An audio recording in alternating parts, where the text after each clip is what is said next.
Hi, my name is Mark Williams. I'm an international campaigner, author and keynote speaker on fathers and men's mental health. I'm from the Bridgend Valleys. We're from a community where never actually talked about mental health, never talked about mental health at all, didn't know anything about anxiety or depression growing up.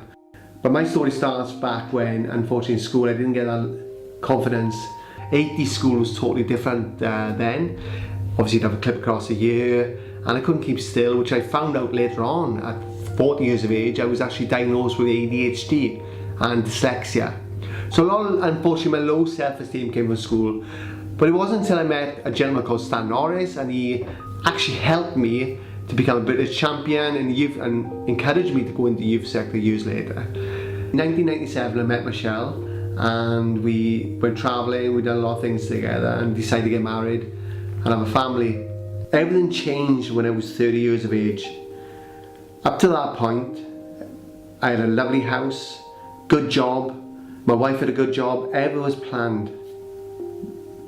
But after 22 hours labour, I remember my anxiety was getting higher and higher to the point where these doctors came rushing in, and it was at the point out of my first ever panic attack. Never had a panic attack ever before. My wife went on to have an emergency C-section. I honestly thought my wife and baby was going to die in our labour ward. I had to give up work, looking after my wife. I didn't get overwhelmed feeling love for my son at that time. And I was starting to get depressed myself then. I was using drink. I remember punching the sofa, busting my hand. My personality totally changed during the postnatal period. I couldn't tell anyone how I was feeling. I was avoiding situations. I couldn't even tell my best friend because nobody explained to me how to talk about mental health. Around about the 3 to 4 month mark, I was starting to get suicidal thoughts myself then as well. To a point where I honestly just wanted to leave. But I suffered for about 5 years afterwards, up and down. My moods would be avoiding situations again. And it came to the point where my mother was diagnosed with cancer. I lost my grandfather with dementia in a short space of time. And eventually myself, my mental health deteriorated even more this time. Because I hadn't dealt with everything from childhood, what I witnessed in the labour ward, my wife's severe postnatal depression, my own depression during that time. And it came to a point where my body just shut down. Now I was physically fit during that time, physically fit, because I just won a kickboxing championship. The suicidal thoughts were getting worse and worse, thinking they would be better off without me. But I was lucky enough to actually get the help.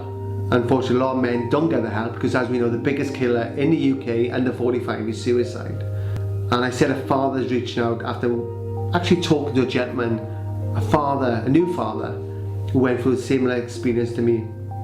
I was lucky enough to meet Dr Jane Hanley in 2012 then, and she trained me up in perinatal mental health.